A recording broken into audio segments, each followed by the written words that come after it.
Hello, all my netizens. It's nice to see you again. And for restaurant operation today, we will study and we will focus on room service atau in-room dining.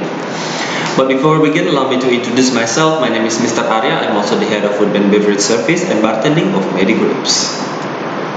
Alright, let's start with room service. Jadi kalau teman-teman mendengar room service atau in-room dining itu tentunya pelayanan dari FB service juga, tetapi pelayanan ini sedikit berbeda, yaitu kita menghidangkan makanan dan minuman tidak ke restoran, tapi kita mengantarnya ke kamar tamunya. Ya, itu perbedaan antara dining experience-nya berbeda. Jadi kalau room service atau in-room dining, mereka bisa mengkonsumsi makanan atau minumannya di kamar mereka.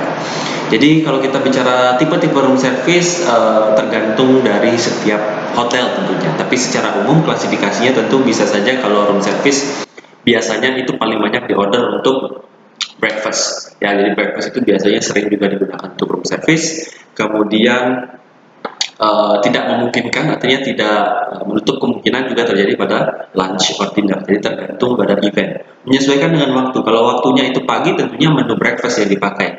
Begitu waktunya di atas jam 11, itu akan masuk ke menu lunch. Kemudian kalau dinner itu mungkin startnya jam 6 sampai jam 10. Itu akan masuk ke menu dinner. Kita nggak bisa mesen breakfast di jam 5 sore, itu nggak bisa. Jadi menyesuaikan dengan jam di mana kita mengorder room service. Kemudian segala sesuatu yang terkait room service, it's all about preparation. Jadi segalanya sesuatu itu bisa segera dilakukan apabila preparation ataupun persiapannya baik.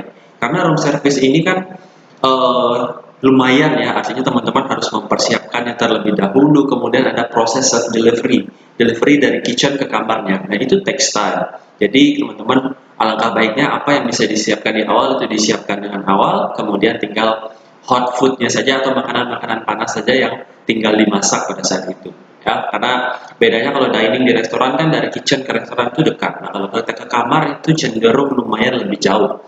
Jadi ada tambahan waktu mungkin 10-15 menit waktu pengiriman dari kamar menuju dari kitchen menuju ke kamar tamu tersebut. Nah, jadi segala sesuatu yang bisa disiapkan di awal seperti cutleries, kemudian condiments, water, dan lain sebagainya, vice and flowers, salt and pepper, misalnya seperti itu bisa disiapkan di awal akan lebih cepat terkait proses preparationnya nanti.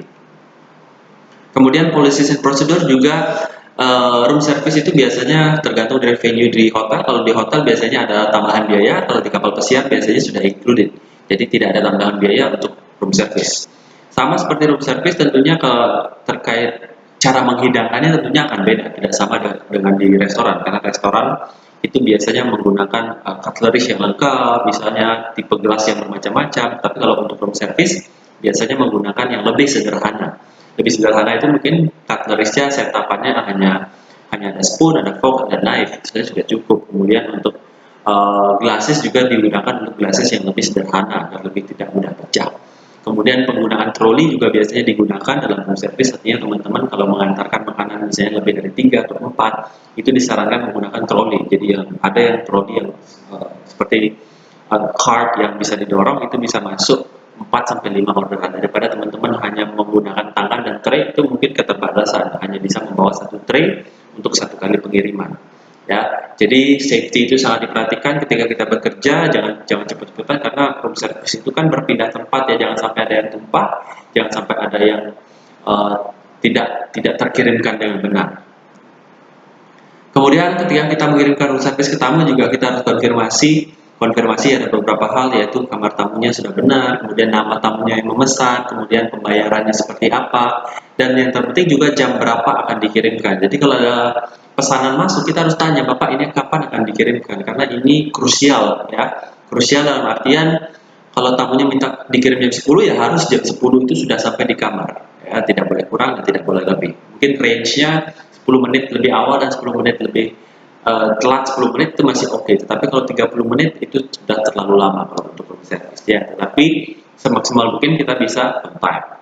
Kemudian kalau dia minta dikirimkan segera, berarti kita harus segera memberikan estimasi waktu. Estimasi waktu itu bisa kita dapatkan melihat dari situasi di kitchen. Kalau misalnya kitchennya tidak terlalu ramai dan sepi, bisa saja makanan itu bisa dikirimkan dalam 15 menit. Tetapi kalau kitchen misalnya agak sedikit ramai, tamu di restoran ramai, maka mungkin akan membutuhkan waktu yang lebih banyak. Jadi harus diverifikasi ke tamu agar tidak terjadi komplain. Komplainnya kok makanan saya tidak datang-datang, kok makanan saya lama ya dikirimkan. Jadi seperti itu. Jadi secara garis besar kesimpulannya adalah ketika kita mau mendapatkan orderan room service, kita harus perhatikan beberapa hal. Kebersihan, hygiene, dan sanitasi itu juga harus diperhatikan. Kemudian ketepatan waktu, kerapihan, dan yang paling penting juga ketepatan orderannya. Jangan sampai ada salah order ataupun ada order-order yang tidak terbawa atau ketinggalan di kitchen. Nah, itu kan tidak lengkap. Jadi teman-teman harus kembali lagi ke kitchen untuk mengambil item ataupun makanan yang ketinggalan. Itu membutuhkan waktu yang cukup lama dan terlihat tidak profesional. Jadi sebelum kita mengantarkan makanan tersebut, make sure we check again, kita cek lagi apa orderannya, apakah di tray itu sudah ada semua makanan yang dipesan. Itu harus dicek apakah cutlery-nya sudah lengkap, condimentsnya sudah lengkap, dan lain sebagainya. Ya, itu harus dicek sekali lagi sebelum pengiriman. Thank you very much all my netizens. That's all material for today. I will see you again on our next meeting. Thank you and goodbye for now.